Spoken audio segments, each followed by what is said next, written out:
Hey everybody, it's Brian Lee with BT Lee Sauces and Rubs here, also a contestant on the Great American Recipe, and even though I've been kicked off, I'm still cooking. For episode 7, the 60-minute challenge is It Takes a Village. This challenge revolves around family, friends, influences, anything that has hammered your culinary heritage together. And for me, there's no greater family than my brother from another mother, Chris and his brother Jason. I used to work in a pizza shop with them, and they really hammered home certain traditions in me. And for that, I'm making a meatball sub. Hope you enjoy. Let's start with the meatballs. The first thing we're going to do is put a couple glugs of olive oil into a pan, and we're going to add about a cup or so of white onion, finely diced. This is going to cook until it is translucent. We're going to also throw some garlic in there. You don't want to put the garlic in right away because it will burn. Once it is nice and translucent, you can set it aside to cool. We'll be adding this to the meatballs after it's cooled.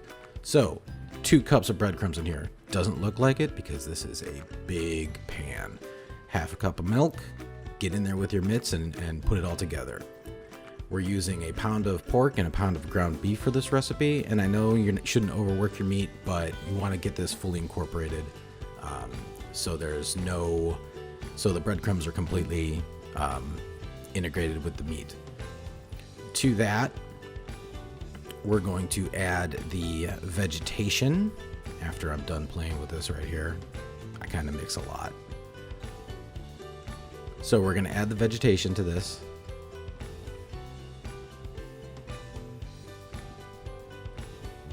Cooked onions and garlic directly on top, along with the cup of Parmesan cheese and the garlic powder and the parsley. And we're going to integrate all of this together. And I almost forgot the eggs. You need those eggs in order to make a nice tender meatball, else it's just going to fall apart in the pan. Get that all together, start rolling out your balls. You're going to roll them into approximately 1.5 inch balls. We're going to put those onto a pan, and we're going to put them in the chill chest for about an hour to set up. Once those have been cooking for a while, we're going to get onto the Romesco sauce. It's a Romesco inspired sauce. We're not using breadcrumbs or onions. Instead, 1 jar of roasted red peppers, about a tablespoon of tomato paste. We're going to throw in 5 whole garlic cloves and 3 basil leaves, 1/4 of a cup Parmesan cheese, and some black pepper. We're just going to pulse this to combine. I like it pretty fine. Use a food processor, use a blender. Look at that little piece of cheese dancing right there. But you'll have this nice rich sauce. I didn't add salt to this because I feel like the parm does its trick. You could add salt if you want.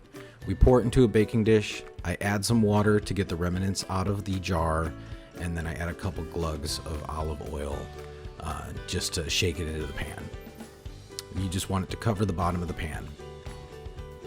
And that will be the home for our meatballs when we bake them. So I got a tester in there. Always test your meat. We're just browning these off in some olive oil. I just want to get some color on these meatballs. The rest of the work will happen in the oven at I think we're going to be baking them for about 20 minutes at 400 degrees.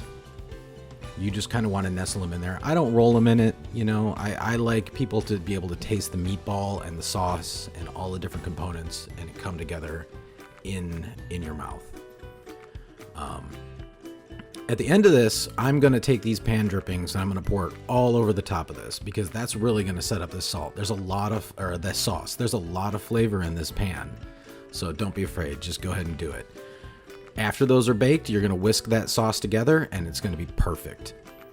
So at this point, we're going to make the vinaigrette.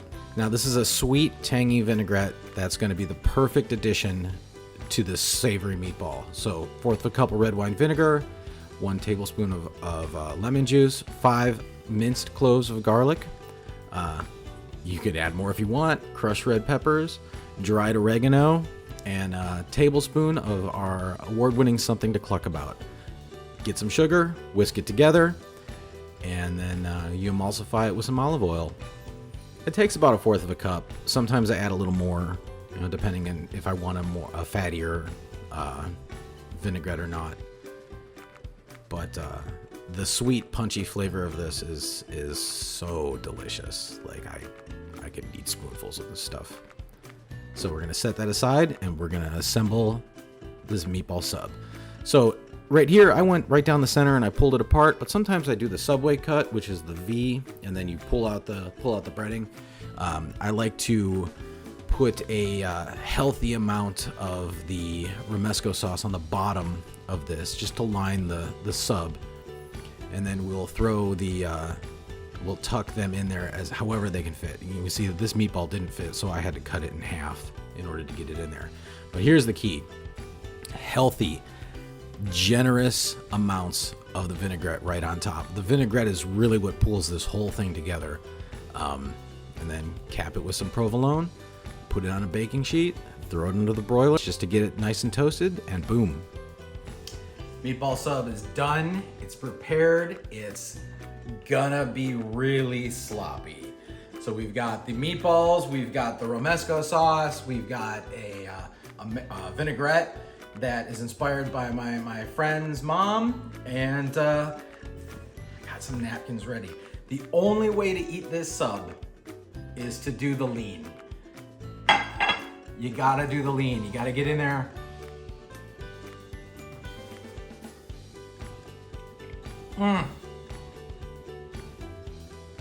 Man, that takes me back. Right out of high school, grinding in this kitchen with these guys. Man, that's fantastic. It's BT Lee from, Brian Lee from BT Lee Sauce and Rub. I can't even think straight, it's so good. Anyway, love you guys. Thanks for this. See you soon. Do you want to do another bite? No. Oh. Oh.